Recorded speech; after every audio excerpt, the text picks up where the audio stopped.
Good morning, everybody. I am back from my LATAM tour. Basically, I say this all the time, building community, as Chris knows, is like being in a band. And we were on our LATAM tour. But good morning, folks.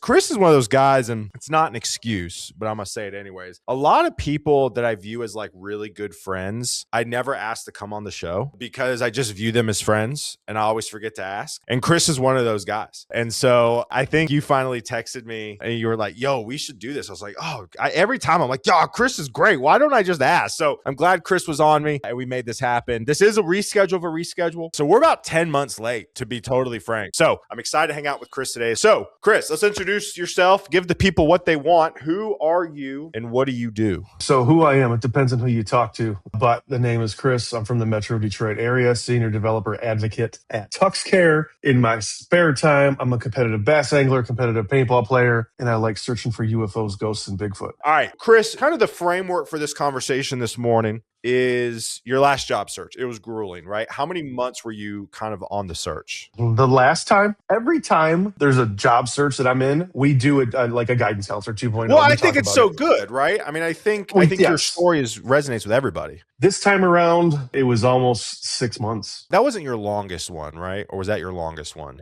Yeah, I think so. So walk me through it, man. I mean, let's kind of start high level. What worked, what didn't? Let's start there. It's so hard, man, because like me being the grinder that I am, like there's a lot of people out there that they get the news or whatever and they're like, oh, I'm going to take a few weeks to process and decompress. Like, who's got the time to do that? Just take the time. Like, time is money. Your job is to find a job, not to take 2 or 3 weeks to yourself. You're running out of money, especially if you have single income. So like the second I got laid off from that gig at DO, I just started applying, telling everybody I knew across various Slack channels, Blue Sky, LinkedIn, like, hey, I need a gig. If you know anybody, you know somebody that's looking, let me know. And then you just hit the ground running. I have this hot take and I'm interested to hear your thoughts. I think people should try to talk themselves out of jobs in the sense of they should disqualify the job and really nitpick it as much as they feasibly can. What are your thoughts on that statement? I agree. It depends on the job, but like definitely doing the research, as much research as you can, like reading the JD, job description, check out LinkedIn, try to figure out everything that you can. And then all of the stuff that you think like, I don't know if that's going to work, just break it down. Because I've done that. There's a specific cadence of conferences that I speak at every year. You know that. Everybody in the chat knows that. I go all over the world. My superpower is speaking to an audience and being with the community to teach and to learn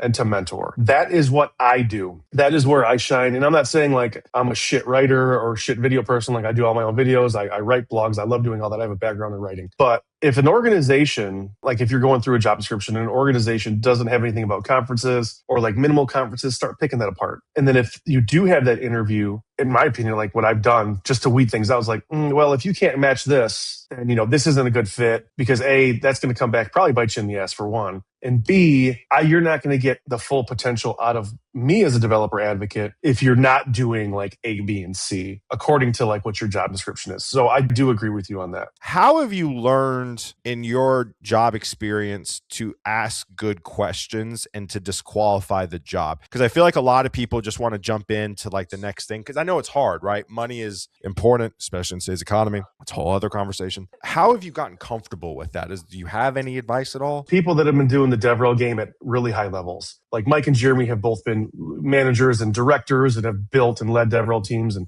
I sort of did that too in different roles, but like managing a group of people under an organization, I've always leaned on them to formulate questions that I could ask. And I have a huge set of questions that I got from Jeremy a couple years ago that are team specific. Every time I'm having like either an interview or I do get hired and I'm having conversations with like various team members, like I'll have a set of questions for a sales team. I have a set of questions for marketing. I have a set of questions for leadership. I have a set of questions for engineering. And even if you're interviewing with those people, getting different takes on everybody's questions at a high level really can tell you about how much an organization understands and knows DevRel, or any role for that matter, and where that investment comes from. So definitely lean on other people who have been in that role at high levels or have been in that role for like years. Like if you're going to get into DevRel, don't ask a friend of yours that's been doing it for 6 months, like interview questions. They're new. Like I'm not going to sugarcoat it. It's not going to work that way. But if you know a friend of yours that's been doing doing DevRel for 10 years, they're the ones to ask, hey, I got this job interview coming up. What are some great questions I can ask? And they've been there. They've done that. They've interviewed probably hundreds of times. I've probably done over 500 interviews for DevRel in my career over the past 3-4 years. They're the ones to rely on. So ask your friends. I think that sounds like community. It is. And you have to have a community. Like networking and community are huge. Like literally, people sleep on it. It's weird to me that people that aren't in community, sleep on community. Like that bothers me. And another thing that bothers me, I'm going to go on a rant, is that nobody uses social media the way it should be used anymore. Back in the day, 10, 15 years ago, you'd be at a conference. Everybody in that audience would be taking pictures, tweeting, putting on LinkedIn, quote tweeting,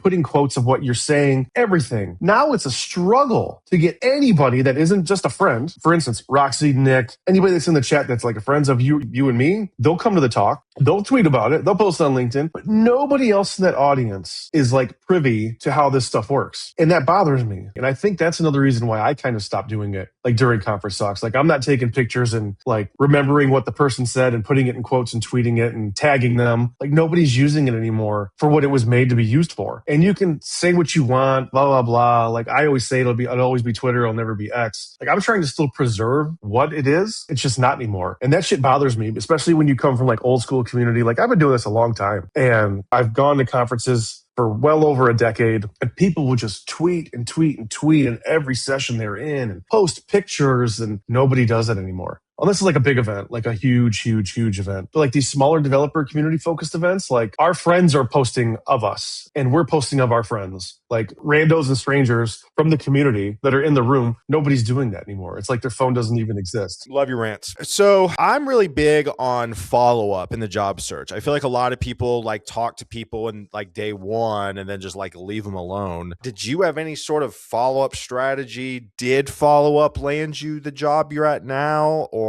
give me some thoughts on your thoughts on follow-up. If I feel like it was a good conversation, like the first initial conversations, then I would definitely follow up. Like try to find an email, even if it's like through LinkedIn, hit that person up, tell them thank you, send an email, tell them thank you, give them as much information about yourself as needed. Like if they just have a resume, cool, okay, sweet. They saw your resume, you had the first interview, follow up, but then send them all the other shit that you have. Send them a portfolio, a profile, a list of your speaking engagements, a list of certifications and awards that you've won, a list of YouTube videos of you speaking at conferences, blog posts, like all this other stuff. Like send them all that so they can be like, oh wow, like this is amazing. I can send this off to team lead or a hiring manager. One thing that I have, and I learned this from Eric Bouchard, who's a great developer advocate. He and I are buddies. We've spoken at conferences together. He told me a few years ago, create like a portfolio of sorts. So I did it on Dev2, and it's all about my tenure as a senior developer advocate, like a breakdown of who I am, what I love doing the most, companies I've worked at. And then I have a section of conference talks. I have a section of blogs. I have a section of streams. I have a section for the awards and like accolades I have within the community. There's a section for my speaking schedule and all that stuff. And I just give somebody that link and I'm like, here, this isn't everything I've done. And if you use like Bitly or Rebrandly or whatever, you create a short link and send that out. And then you can track the metrics on that to see how many views you've had. And I mean, if there's views, that means people are looking at it, right? And even if they're not interacting with the links, at least they're seeing what you've done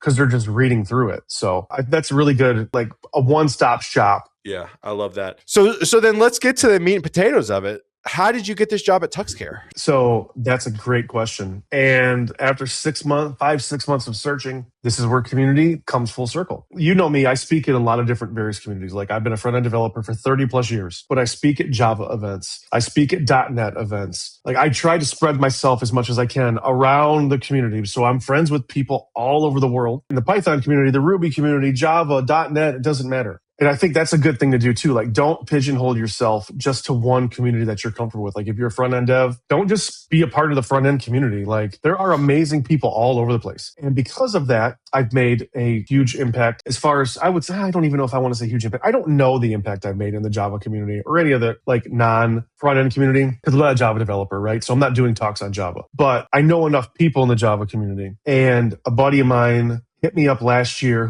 He's a developer advocate in the Java community, and he tagged me and somebody else in a DM, and he said, "Hey, I saw this job posting. You guys just posted this. I think Chris would be an amazing fit. You guys should have a conversation." Well, okay, great. That's fine. I already knew the hiring manager at the time, and he and I have crossed paths and we've talked before. So it was sort of a no-brainer. So I have the first interview with HR person. And then what I did was I hit up friends of mine in the Java community that were very respected. And I said, "Hey, can you please send letters of recommendation to the hiring manager for me?" And it was no problem. Letters of recommendation were sent by higher level people in the community space. It was recognized. I had one other interview with who was my current skip. I mean, he didn't hire me for this, but I had a Red Wings shirt on. He was from Michigan. So he was like, "You're hired." But we still had an interview. And that was it. I sent a resume, sent a couple things. It is what it is. I landed that role because of the impact I've had in the community on the DevRel side, but also because of the community that I reached out to help push that over the line. And that is how I landed my role currently. That's awesome. There's so much to unpack here. And I see everybody in chat. Chat's very lively today. I love when the chat's lively. I think the first thing I want to call out, well, hold on. I want to get into the mental side of things. So obviously you were in month 5 at this point, probably. I mean, I feel like the job search is just getting off the mat every day. Like sometimes you don't want to send a DM. Sometimes you don't want to send an email. Can you just kind of unpack that a little bit? Just kind of your thoughts, like where you were at mentally and, just kind of shed some light on it. When I was at the previous company, when I was setting up all the direct deposits and all that other stuff, I sent them all the information to deposit so much money into my savings. Unbeknownst to me, none of that was going into my savings. They never set it up. And my dumbass, I didn't check. After a year of being employed, there would have been close to $25K in my savings. That would have helped during that layoff. $0. So yeah, like the depression is super insane. Like I almost lost my house, my truck, my boat, everything I owned, but everything. I was about to lose everything. And then just waking up. Like I didn't even want to get up and like live through the day because I know like one more day that doesn't progress means one more day of funds dwindling away. But you have to do it. Like I said earlier, your job is to find a job. And if it takes a DM or an email or a phone call, like you have to do it. And you have to be smart. You got to be creative. You got to be intuitive. Like I knew that I have high game players in this community that value and respect me. Maybe they can make a push for me with this person because I know this person respects these people here and will take their word for what it's worth. Just figuring out, it's like a game of chess. Figure out the next move. And it might take you a second to do that, but you gotta figure out ways around it. And if it takes learning about who's friends with who and mapping shit out, do it because it could pay off for you. I love that. If I'm the guy interviewing Chris, I'm going to leave the conversation and be like, man, I like that guy. But man, sometimes at the end of the day, if you just research the person on LinkedIn and taking time to really know the person, huge. On that note, real quick, if you can find out what their interest is, and if you have that same interest, that lets you know that you're just not a robot. You know what I mean? Like, oh, wow, this is actually a person. And if we do hire them, I can have conversation with this person because I can't have conversation with anybody else at work about this stuff because nobody else is into this shit. It's not even stalking. It's research. It's homework. It's your job that's on the line. It's your livelihood that's on the line. Like, do what you got to do to get the fucking job. Yeah, absolutely. I want to go back to a comment you made because I think it's incredibly important. And I don't want to start wrapping up without us talking about it. Is you said something along the lines of taking the time to know who's connected with who. What do you mean by that? That is a long, arduous process. I travel all over the place. I try to be as connected to everybody I meet as possible because you never know who that next person is going to be. That next person could be a teammate. That next person can be a team lead, a hiring person, really good friend that knows somebody up the chain. You getting out there, like networking community, like LinkedIn can tell you connections, all that cool stuff, right? That's fine and dandy, but pretty awkward if you just connect with somebody you don't know that knows this person over here that's higher up in the chain. So getting out there, doing stuff like this, meetups, conferences, coding coffees. Like coding coffees are hard nowadays. And like, yes, conferences have come back. They're not where they were pre-COVID. It's nuts. But going to conferences, going to meetups, doing stuff like this, having Zoom conversations or Google Meet conversations, code and coffees, virtual code and coffees, all of that shit matters because you never know who you're going to meet and who you're going to become friends with that's going to be connected to somebody else that's up the chain. I say this all the time. We as humans confuse activity with productivity. So we think submitting your resume 500 times is productive. That's just activity. You want to be productive. And like the in-person conversations are where it's at. That's extremely true because you just don't know where those are going to take you. And you got to put the time in. You got to put the work in. Like I didn't build community overnight. Community wasn't built in a day. Like Rome wasn't built in a day. Developer relations isn't built in a day. Like it takes time and you got to want to do it. Like having those conversations and being in person and going to events, it can make a world of difference. That's how I got my original first paycheck job with benefits, 2014, 2015. So I've been building on the web for 30 years.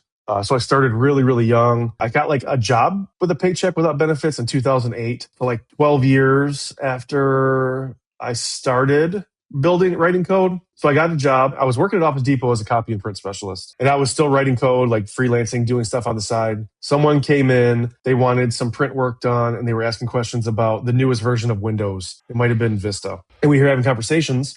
Come to find out that person ran a DevRel agency. I said, well, I'm a web developer and I'm looking for a job. They hired me as a contractor. So I worked with them for a few years. Then I went back to college after dropping out 4 times. You've heard this story. But through GDI, Girl Develop It, which I don't even know if GDI is around anymore. I was part of GDI Detroit. I was original member of GDI Ann Arbor. Because of the people I met through GDI Detroit and GDI Ann Arbor, I got my co-op at DTE Energy. And then after my co-op was done, 2 semesters, they hired me full time. And I've been on the ground running ever since. And that was like 2014, 2015, where I got a job with benefits and then just been going forward over that. But it all started from community and talking to people. Man, that was a great way to kind of wrap it up. I mean, again, I always go back to how was I successful as a recruiter? And I try to put that in perspective with normal job seekers. So I usually tell like 5 people a week, talk to somebody in person, lunch, coffee, Zoom, whatever. Get involved in an online community, whether it's Torque, whether it's whoever,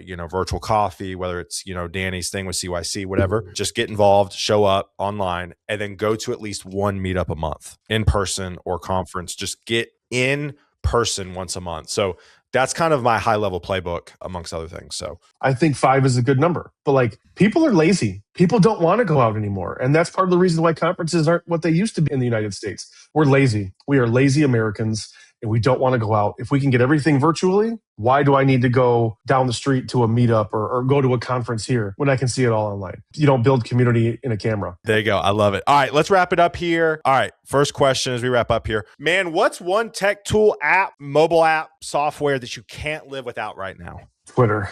Well, it's part of the job for us though, too. Like I have to actively be online to see what's going on. If people are talking about the company, if I can reach out to people that are having issues with the product. I love it. What's the very first job you ever got paid to do? Not in tech, but like you ever like exchange hands of money? McDonald's when I was 16. Yeah, no way. That's awesome. Yeah. I love it. What did you want to be when you grew up? Paleontologist, like every other kid. That's awesome. Pepsi or Coke? Depends on how you're serving the Pepsi or the Coke. I'm a pop drinker. So like McDonald's Coke is top tier. Pepsi in a bottle is better than Coke in a bottle, but Coke in a can is better than Pepsi in a can. What would be your biggest piece of career advice if you can go back and tell young Chris anything? Your job is to find a job.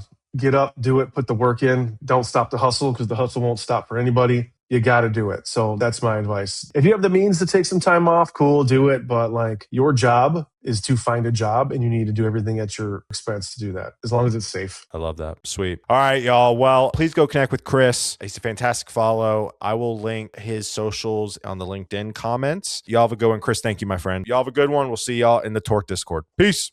Peace.